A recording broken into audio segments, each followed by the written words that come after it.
Dernier tour éliminatoire CHAN 2024 de football. Les éperviers locaux affrontent le MENA à Prime dimanche 22 décembre à Kégué à 16h. L'accès au stade est gratuit. Au Togo, la D1 masculine de football a démarré le 15 décembre, une nouvelle saison, pendant que celle des filles n'a toujours pas encore bouclé l'exercice 2003-2024. Que se passe-t-il? À suivre le dossier de Franck Nounyama. Tirage au sort du mondial féminin de volleyball. L'Égypte loge dans la poule A du pays organisateur, la Thaïlande. Le Kenya non plus n'est épargné. Il affronte en groupe la Pologne, l'Allemagne et le Vietnam. Ligue Conférence, fin des rencontres de poule. Chelsea termine fort avec une 6e victoire. En autant de matchs, les Blues s'imposent 5-1 devant Shamrock Rovers. Voilà pour les titres. Roméo Yétor. Le journal sur Sport FM. Il est 12h, bientôt 2 minutes à Cricri, dans la préfecture de Tchamba, au centre du Togo. Vous faites toujours bien de choisir la radio qui mouille le maillot pour votre séance de sport. Les éperviers à Prime, le MENA à Prime se donne rendez-vous ce dimanche au stade de Kégué pour le premier acte de la double confrontation du dernier tour qualificatif au CHAN 2024 de football. Pour le public sportif togolais, la qualification se joue sur le premier match. Nous vous proposons un extrait des réactions des auditeurs recueillis hier dans l'émission Coup Franc.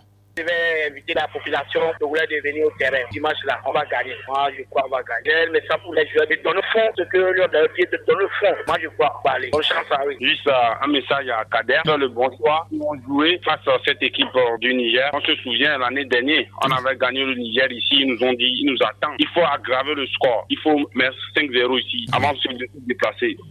De se donner à fond. C'est tout ce qui nous reste. Eux aussi, ils ont la chance. Si on se qualifie, ils auront des meilleurs clubs à l'extérieur. Il faut le dire dans la tête que nous jouons pour le pays, de mouiller bien le maillot. Tous les joueurs doivent mettre cela en tête que c'est le Niger qui nous a éliminés l'année dernière. Donc, avec lui, le Togo ne sera plus éliminé. Oui, c'est ce qu'on vient de M. Kouli désirer. C'est juste pour dire bonne chance aux éperviers du Togo qu'on va gagner les Nigériens par 3-0. Ça va se passer. Il faut que les joueurs mettent dans la tête que ça passe ou ça casse et puis ça va aller. On demande à tout le peuple togolais de se déplacer. On pourra être le 12e homme le dimanche sur le terrain. On va supplier Dieu de nous donner cette victoire.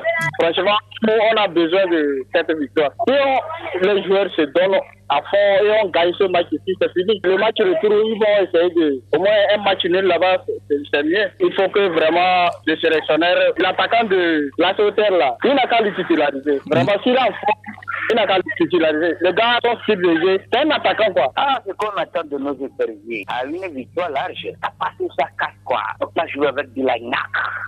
Ils n'ont qu'à dire que c'est ce match seulement. Ils n'ont qu'à oublier le match retour, quoi. C'est comme s'ils ont cumulé les deux matchs. Ça risque minimum, là, 3-0, 3 buts d'écart. Sinon, si on gagne avec un score écouté, le retour va nous chauffer. Et tous nos dirigeants n'ont qu'à les galvaniser. Vous venez d'écouter un échantillon des réactions des auditeurs hier dans l'émission Coup Franc, animée par Grégoire Attignon. Togo-Niger, dimanche 22 décembre à 16h au stade de Kégué. L'accès est gratuit au public, mais les tickets d'entrée sont à retirer à Sport FM à partir de 16h ce vendredi. Pour le compte du match aller du dernier tour qualificatif au CHAN 2024, ça commence ce vendredi chez la Guinée, s'oppose à la Guinée-Bissau à 16h. Samedi, on aura Burundi, Ouganda, Lesotho contre l'Angola, la Guinée équatoriale affronte le Congo, le Mozambique va en découdre avec la Zambie, Eswatini, Madagascar, le Tchad se mesure à la République démocratique du Congo. Le reste des rencontres a lieu dimanche. On aura ces oppositions: Soudan, Rwanda, Centrafrique, Cameroun, Éthiopie joue contre Soudan, le Ghana se mesure au Nigeria, la Côte d'Ivoire affronte le Burkina Faso, le Libéria contre le Sénégal, puis la Mauritanie se mesure au Mali. Championnat national de première division saison 2024-2025. L'étoile filante de retour dans l'élite 13 ans après l'avoir quitté ne veut pas se laisser marcher dessus. Et pour ça, Maître Tétéwis Mbaou, président des Bleus de la capitale, a des arguments.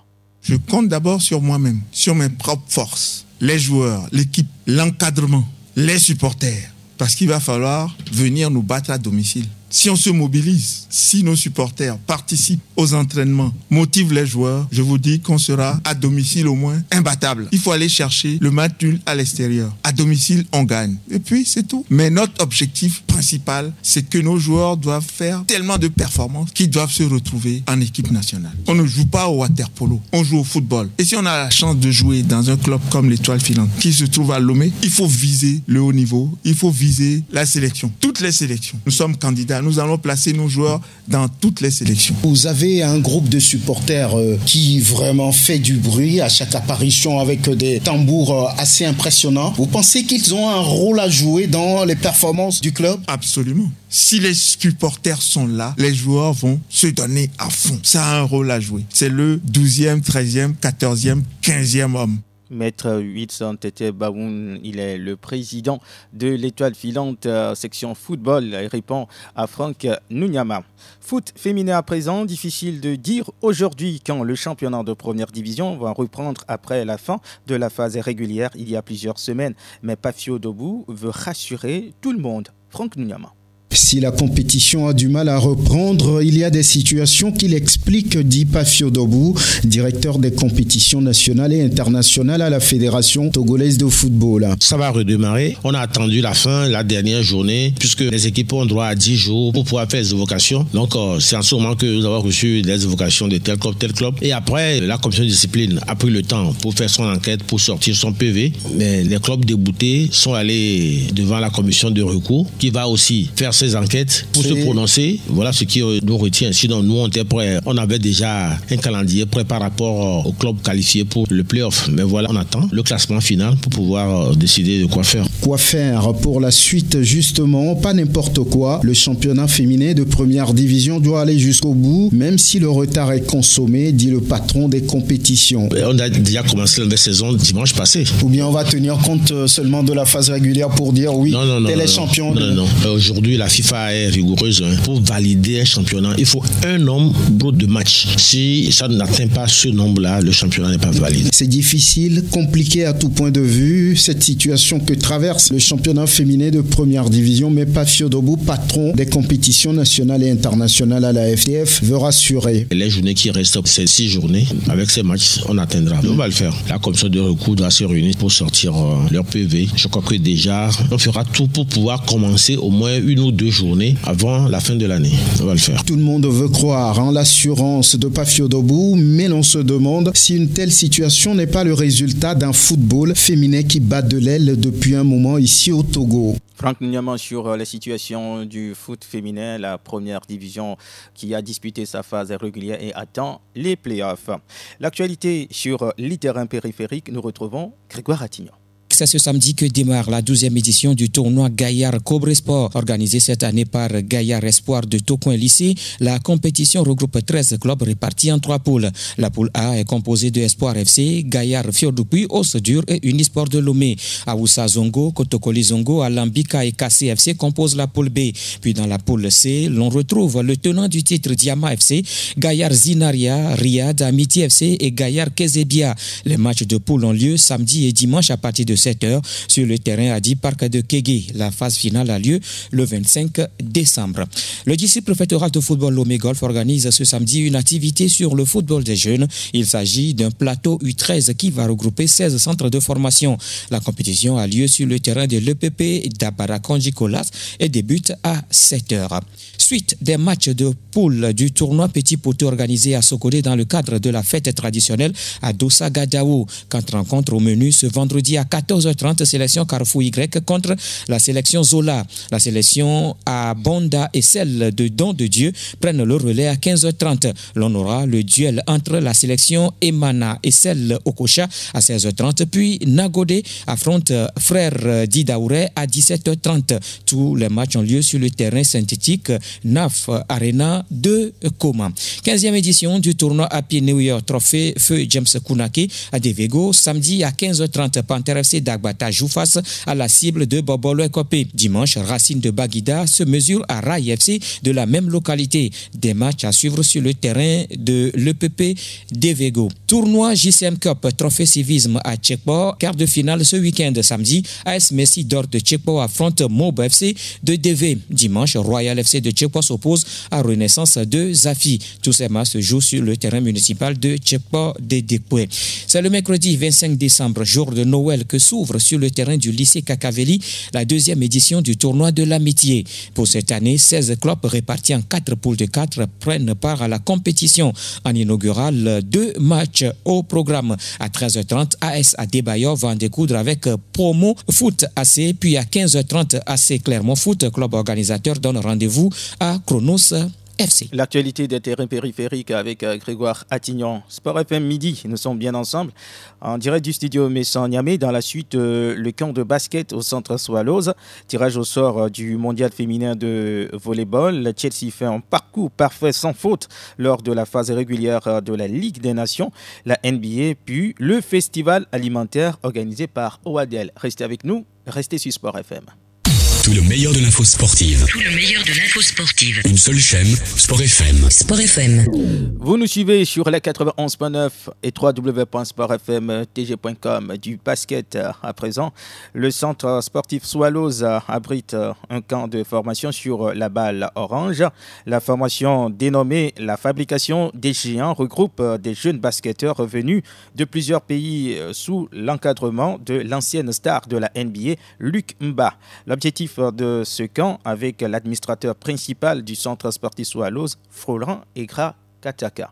Le basketball au Togo est certes à un niveau amateur, mais il y a beaucoup de jeunes qui excellent aujourd'hui et qui veulent devenir des professionnels. Tout le monde rêve de signer à la NBA, comme on le dit. Mais en même temps, c'est pas chose aisée. L'organisation de ce camp a pour objectif de venir et de rencontrer une personne qui a déjà évolué dans ce championnat, le championnat majeur, la NBA. Et en même temps, c'est une personne qui a déjà détecté de grands basketteurs. Joel Embiid, Pascal Siakam, que les basketteurs connaissent. Et ces 2 joueurs-là déjà suffisent pour motiver les jeunes Togolais, les jeunes Béninois, les jeunes Burkinabés, les jeunes Français, les jeunes Ivoiriens qui se sont inscrits pour ce camp. Donc nous, l'objectif est atteint. Non seulement ces jeunes vont apprendre, recevoir des conseils de cette légende donc du basketball qui a fait plusieurs clubs et plusieurs franchises de basketball aux États-Unis et qui, après sa carrière, a su tendre la main à ses frères africains pour leur permettre de goûter à ce rêve-là, jouer au niveau élite du basketball mondial. Florent Egra Kataka, administrateur principal du centre sportif Swallows. Plusieurs jeunes filles comme garçons prennent part à cette fabrication des géants. Kira Aurore Kagbara, joueuse à Swallows, évoque ses motivations à participer à cette formation. Ce qui m'a motivé à participer à ce camp, c'est pour me prouver à moi-même que je peux m'améliorer au basket et je trouve ce camp très pertinent.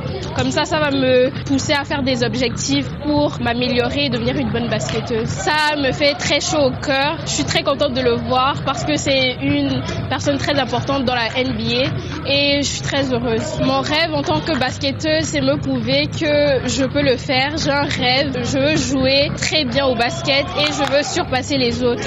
La joueuse Kira Aurore Kagbara, à l'instant, tous ces propos ont été recueillis par Grégoire Attignon. Rappelons que ce camp de basketball organisé par le centre sportif Swallows de Lomé s'achève le 23 décembre. La Fédération internationale de volleyball a procédé au tirage au sort des poules de la prochaine Coupe du monde féminine. Parmi les 32 équipes qualifiées, y figurent 3 pays africains.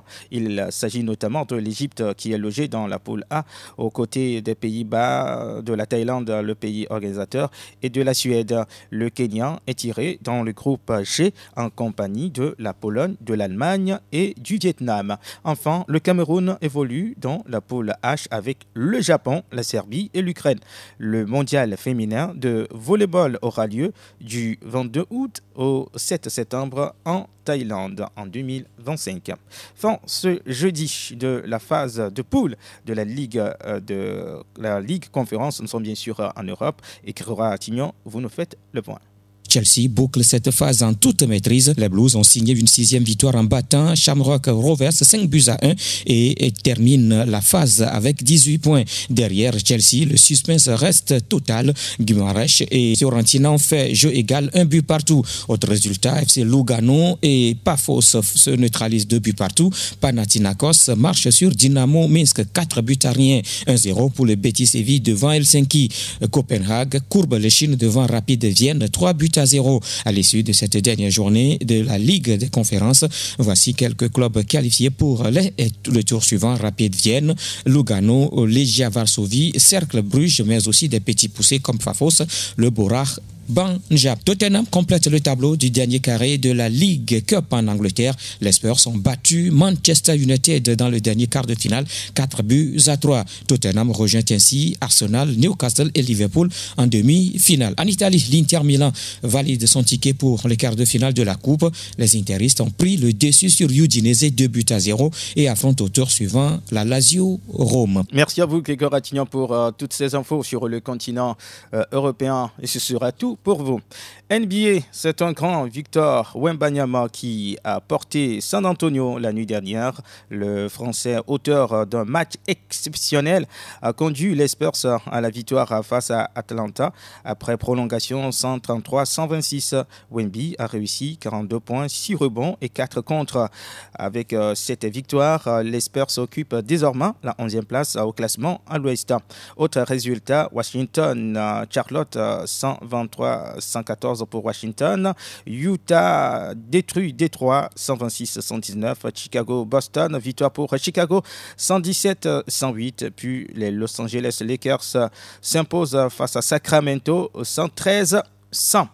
La page société pour boucler cette édition dans le cadre de la mise en œuvre des activités du Festival alimentaire, l'Organisation pour l'alimentation et le développement local et d'autres organisations intervenant dans le domaine ont tenu jeudi un atelier bilan.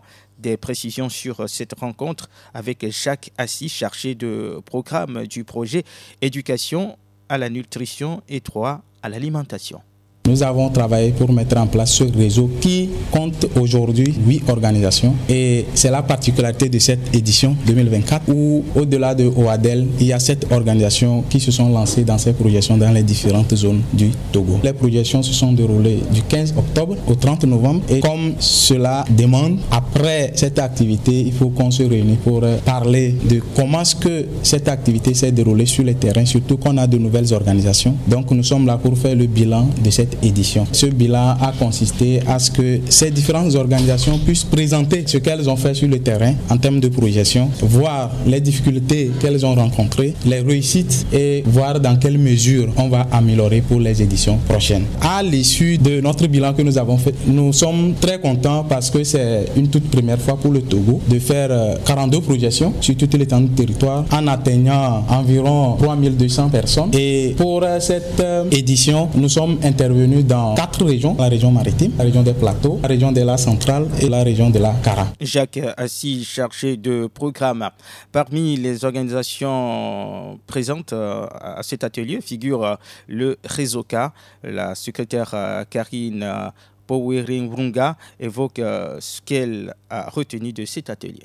Au cours de cet atelier, j'ai retenu beaucoup de choses concernant les projections de films que nous avions eu à organiser avec OADEL, qui a créé le réseau, les activités que nous avons eu à mener, beaucoup de choses sont ressorties dedans. Il y a les forces, les faiblesses, les leçons apprises et nous avons eu à partager. Donc j'ai pu retenir beaucoup de choses qui peuvent aider notre organisation Résoka à pouvoir mener beaucoup d'autres choses pour les ans prochains. Sans doute que vous avez rencontré des difficultés durant vos activités. Quelles sont ces difficultés? Particulièrement à Résoka, nous avons rencontré comme difficulté telles que nous avons invité les participants. Ils ne sont pas tous venus et beaucoup aussi sont en retard. Et nous avons vu que, particulièrement à nous, c'est par rapport aux récoltes. Parce que nous sommes tombés directement dans les périodes des récoltes, ce qui nous a amené à ne pas vraiment atteindre l'objectif. Mais on a vu que l'information que nous avons passée, peu de participants qui sont arrivés ont pu le capter. Et par rapport au débat, on a su que ça peut avancer.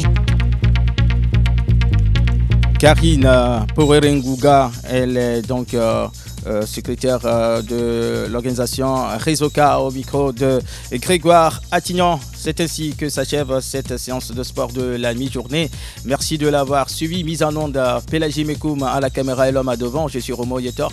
Merci à toute l'équipe de la rédaction pour une meilleure santé. Mangez moins gras, moins sucré, moins salé. Buvez beaucoup d'eau. Mangez des fruits et légumes. Faites aussi régulièrement des activités physiques ou sportives selon votre capacité. Restez avec nous sur la radio qui mouille le maillot pour la suite de nos programmes. À bientôt.